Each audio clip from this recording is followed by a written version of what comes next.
Hari ini akan menjadi hari yang menyenangkan untukku dan teman-teman sekolahku nih. Karena kami akan mulai belajar di atas sungai. Yuk teman-teman!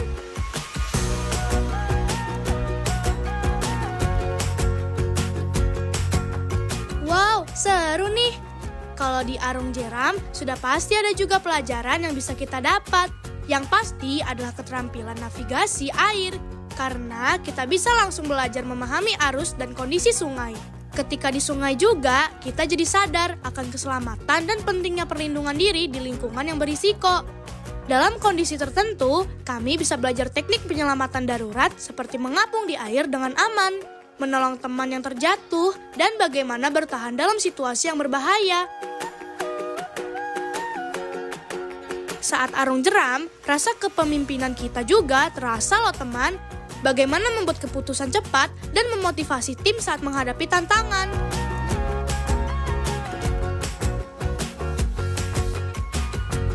Seru kan? Dengan bertualang, kita juga bisa belajar tentang pentingnya menjaga kelestarian sungai dan alam sekitarnya. Mari kita bertualang!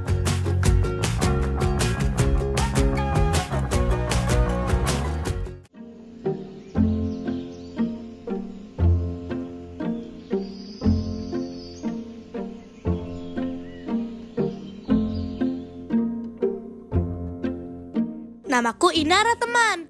Setelah teman-teman melihat betapa serunya cara belajar kami tadi, aku akan mengajak teman-teman mengenal lebih dekat dengan sekolahku. Yuk teman, ikut aku ke sekolah.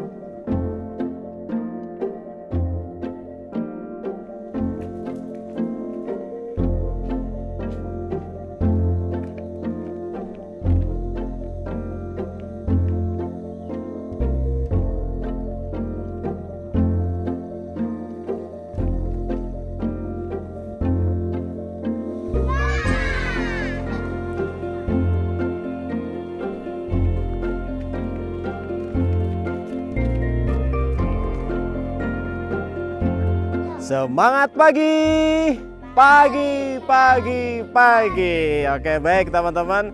Hari ini alhamdulillah ya kita bisa ketemu lagi di Sekolah Petualang.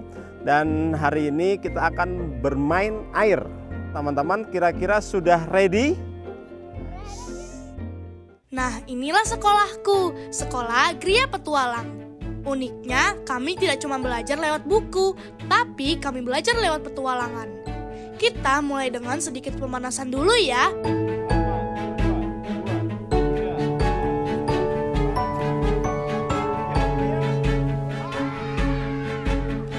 Kita lanjut menuju camping ground.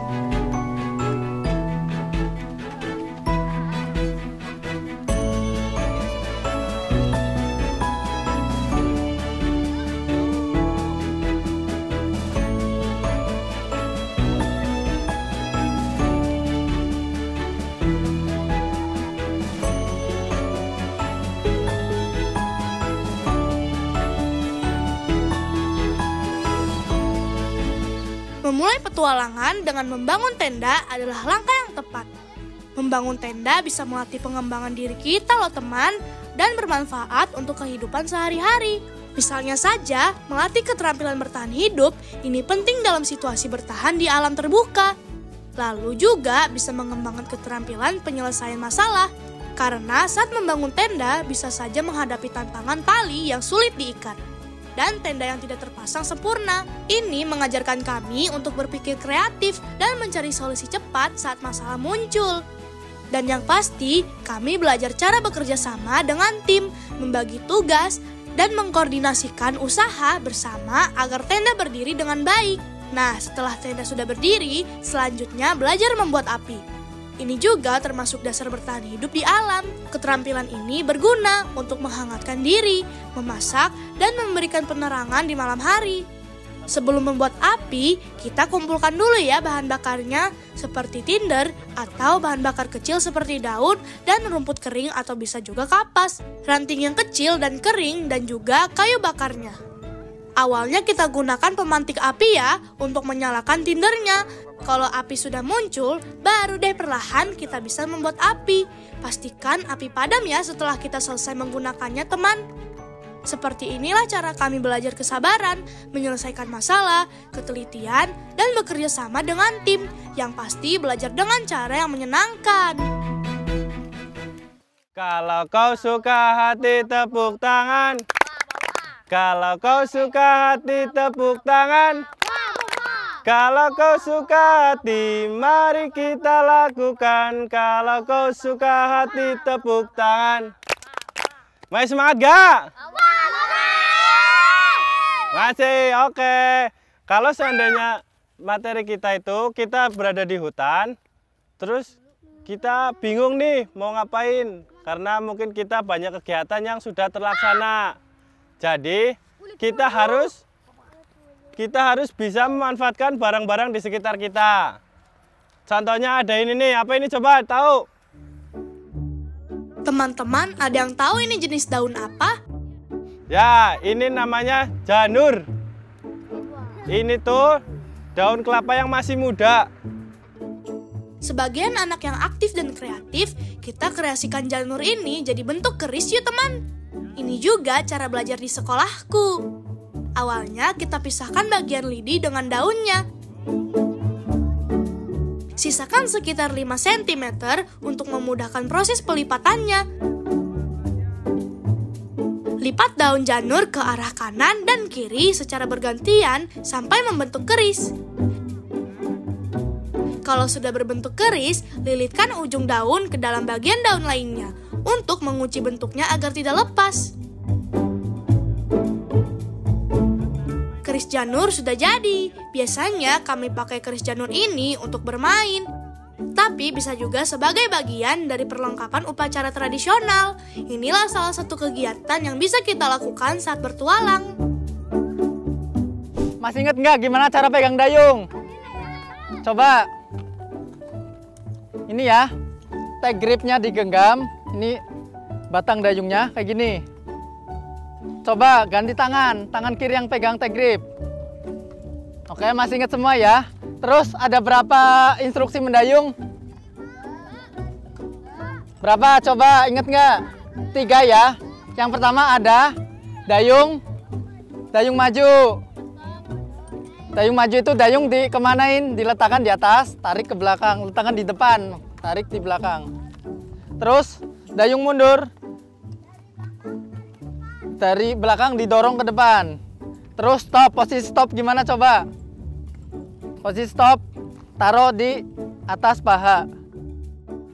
Sebelum bertualang di air seperti tadi, kita harus mempelajari cara mendayung yang benar dan aturan apa yang harus dijalankan sebagai keselamatan di atas air. Tidak cuma menyenangkan, arung jeram yang penuh dengan tantangan ini bisa melatih banyak keterampilan dan ilmu yang bisa kami dapatkan loh, baik secara fisik, mental, dan juga sosial. Mencari tutorial atau cara bertualang di alam memang bisa kita temukan di internet ya teman. Tapi kalau kita sudah terjun langsung ke alam, wah, ada saja tantangan tak terduga yang harus kita hadapi. Itulah inti dari kegiatan kami, bahwa kehidupan itu seperti petualangan. Kita harus bersiap dengan segala macam rintangan yang kita temui dan harus kita hadapi. Petualangan di alam terbuka memang memberikan banyak pelajaran dan keterampilan yang berharga. Setiap tantangan yang dihadapi di alam, seperti menghadapi medan yang sulit, cuaca yang berubah, atau sekedar mencari jalan kembali, selalu memberikan ilmu baru yang tak ternilai. Dan inilah cara kami belajar yang menyenangkan dan penuh makna.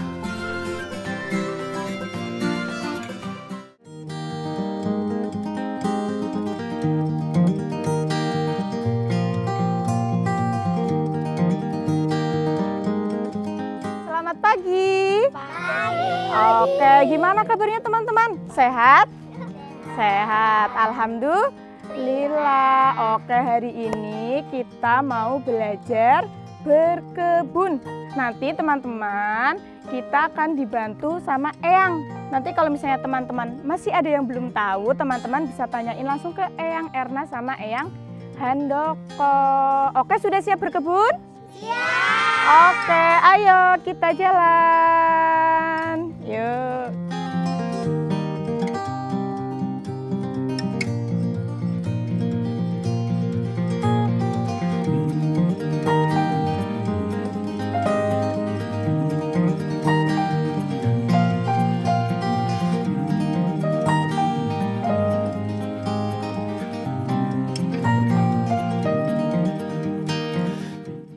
Wah, udah pada dateng ini.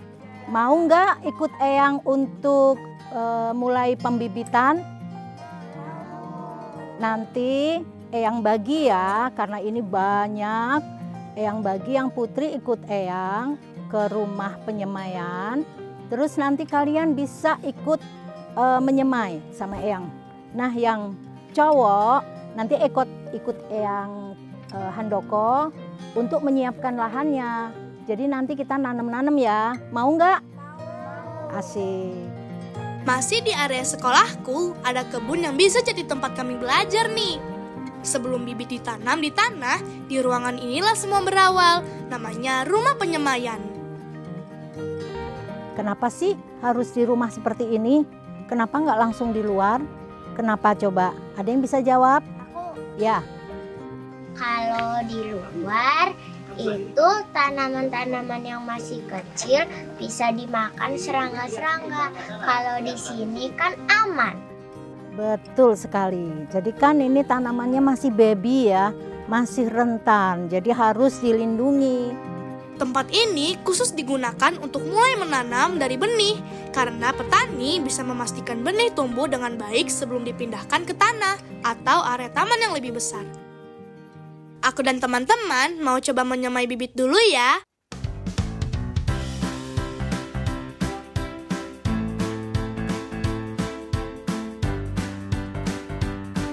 Kira-kira sekitar 2 minggu kita diamkan. Nanti setelah 2 minggu, wah sudah tinggi ya, sudah siap tanam. Eyang punya nih yang sudah siap tanam, kita lihat nih. Ini dia, ini tanaman-tanaman yang sudah siap tanam, sudah tinggi-tinggi ya. Nah, kalau sudah setinggi ini, waktunya kita pindahkan ke kebun yang lebih luas. Teman yang laki-laki sudah menyiapkan lahannya belum ya?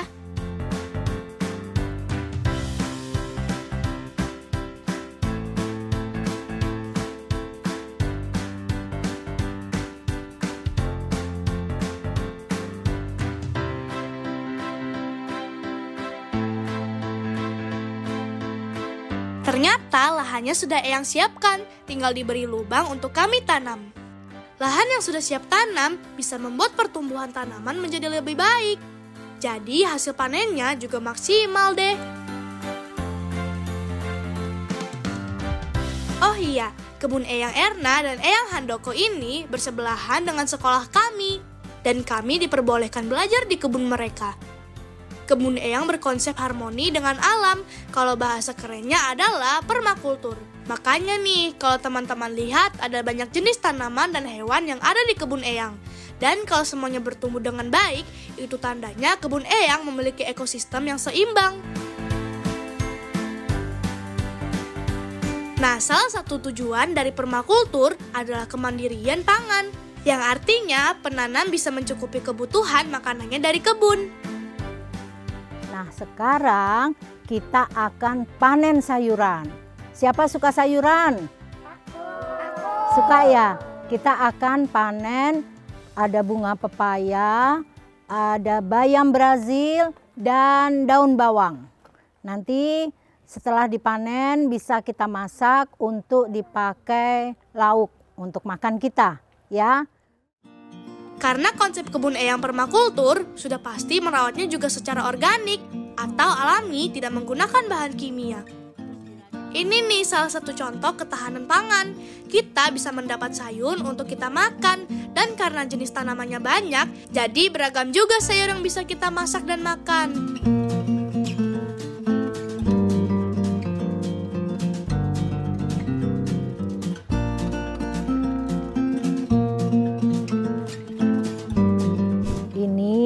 Sudah dibersihin tadi yang sudah kalian panen. Ini adalah daun talas yang kecil-kecil. Kalau di sini banyak sekali tumbuh liar. Ini sebetulnya gulma. Jadi seringkali dicabut-cabutin, dibuang. Padahal ini bisa dimakan menjadi makanan bergizi. Ini enak sekali kalau dimakan. Kata Eyang, sayur itu namanya sayur lompong. Siapa nih yang sudah pernah coba? Kalau aku malah baru tahu. Hihihi. Eyang Han, nanti anak-anak setelah makan ini akan minum air madu. Nanti Eyang Han bisa minta tolong diambilkan madu ya sama Pak Imin ya. Anak-anak suka madu nggak? Suka. Oke.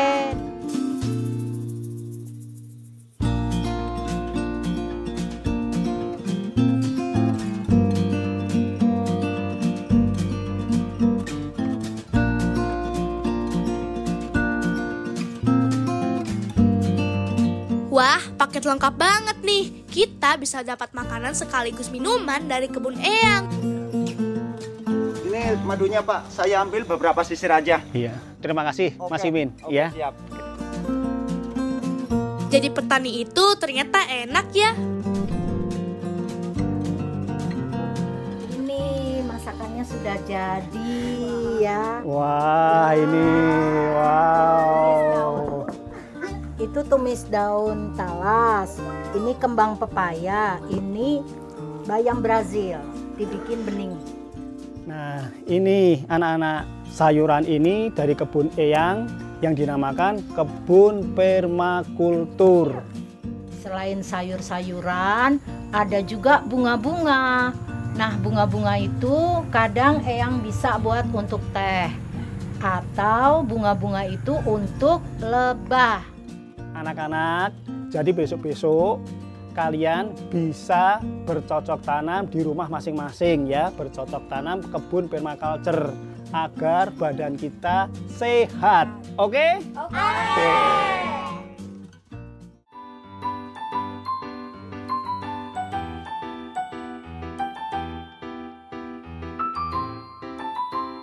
Udara segar dan pohon-pohon tampak hijau. Petualangan kali ini, aku dan teman-teman akan membuat ekoprint, yaitu cara mencetak pola-pola indah di kain menggunakan daun-daun dan bunga. Ayo teman-teman sini. Yuk. Oke. Silakan duduk di tempat masing-masing ya. Oke. Sebelah sini. Ini namanya bunga senggani, gitu ya. Kalau yang ini namanya bunga matahari mini, nanti cari namanya. Tahu caranya bikin ekoprint? Kamu sudah tahu belum cara buatnya, teman? Yang belum tahu, kita dengarkan penjelasan Ayah Holik yuk. Ya teman-teman, nanti caranya bikin ekoprint ya. Ini masukin talenannya, masukin ke dalam tas. Nah baru kemudian silakan kalian sama Sendang, sama Inara, sama Bumi tinggal naruh ini bunga, daun, terserah nanti polanya ya, polanya terserah yang bagus. Polanya yang bagus ditinggal di kotak-kotak. Ya pelan-pelan. Membuat ekoprint memang sangat seru dan kreatif, teman. Apalagi karena kita menggunakan bahan-bahan alami untuk menciptakan pola-pola yang unik di atas kain. Yang paling menarik adalah ekoprint tidak cuma menghasilkan karya seni yang indah, tetapi juga mengajarkan kita untuk lebih menghargai alam. Kita belajar bahwa alam memberikan banyak hal, warna dan pola yang dihasilkan pun sangat alami. Serunya lagi, hasil ekoprint bisa dijadikan sebagai kerajinan seperti taplak meja, hiasan dinding, atau tas seperti yang kami buat ini. Setiap kali melihat hasilnya, kita akan selalu ingat bahwa semua itu dibuat dengan bantuan alam dan kreativitas kita sendiri. Teman-teman coba buat ya.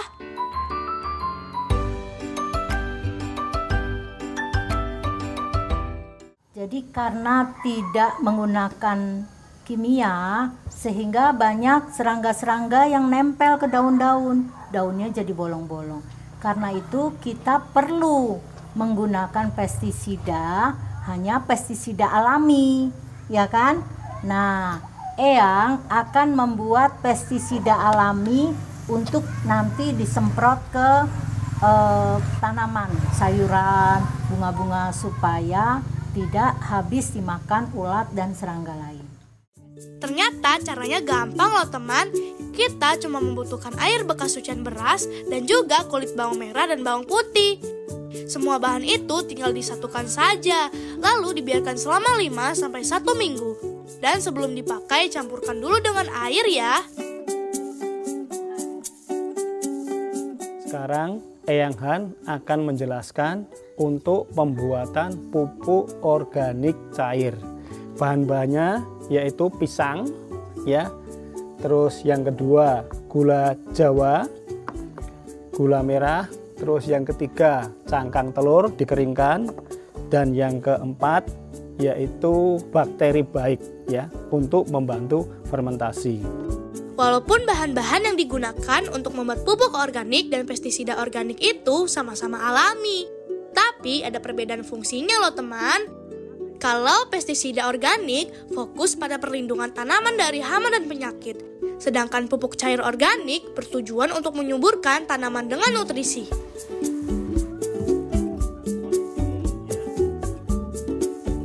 Tadi kita sudah membuat pestisida organik dan pupuk organik.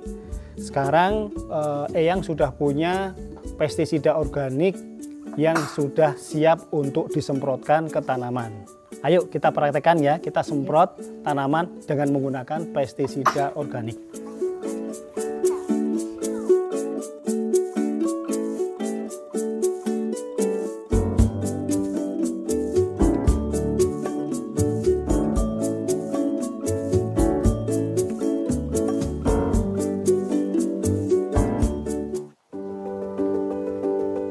Dari setiap petualangan di alam terbuka, aku belajar banyak hal yang sangat berharga. Aku belajar cara bekerja sama dengan teman-teman, mengatasi tantangan, dan menghargai setiap detil keindahan alam. Petualangan ini mengajarkan aku untuk lebih mencintai dan menjaga lingkungan. Karena alam memberi kita banyak kebaikan tanpa meminta balasan. Menjaga alam sama artinya dengan menjaga tempat bermain kita dan masa depan yang lebih baik. Aku akan selalu ingat bahwa alam adalah teman yang harus kita cintai dan lindungi setiap saat.